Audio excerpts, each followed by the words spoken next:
In the co-main event, Molly Meatball McCann looks to bounce back when she faces off against Julija Stoliarenko. Molly McCann is coming off a submission loss to Erin Blanchfield, while Stoliarenko is coming off a TKO loss to Chelsea Chandler. Stoliarenko has been improving her striking over time, but I do believe she is still one-dimensional. You can tell she prefers this fight to be on the ground, where she is a huge submission threat off her back. She is a huge submission threat. 9 of her 10 wins are by submission, and it takes one look at her record to see that she favors that armbar so much. Even when she's on her back, she's constantly throwing up submissions, but we've also seen that her more experienced opponents like Yana Santos and Alexis Davis have been able to weather the storm and expose how one-dimensional she really is. Even looking at her last fight against Chelsea Chandler, she was able to throw up some really good submission attempts, but Chandler's top pressure was too heavy and too much for her, and she kind of leaves herself vulnerable when she looks for these submissions. Molly McCann, she is a tough flyweight, always ready to scrap. I do believe in this fight, in this matchup, she is the better striker. Molly will be at a height and reach disadvantage, but that is nothing new to Molly.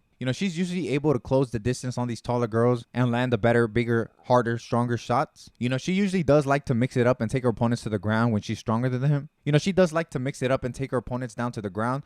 But if she looks for the takedown in this fight, she's going to have to be very, very careful when she gets down there. She's got to stifle those submission attempts and unleash that ground and pound, and hopefully batter Stoliarenko from dominant positions where she can't be attacked or sub. So that being said, I have Molly McCann by decision. I do think this fight is a little closer than it looks. Molly McCann is a minus 250 favorite, and she will be fighting at home. I feel like she always shows out when she's at home, but I do believe she will be the better striker. I think she's going to have the better moments on the feet, and I do think even though she might not be as technical as Stoliarenko on the ground, I think she's strong enough to stifle and stop the sub attempts that come with her if she decides to take this to the ground. But that being said, I can't vouch for how technical Molly McCann is on the ground. I do think she is prone to mistakes, and that could hurt her. But I do think she can win this fight with good old plain striking. So we're going to see how this fight turns out. But I do have Molly McCann by decision. But let me know down below what you think. Do you think I'm overestimating Molly McCann? Am I underestimating Stoliarenko? It's going to be a great night of fights. Do not forget to tune in. And I'll see you next week for UFC 291. But until then, take care.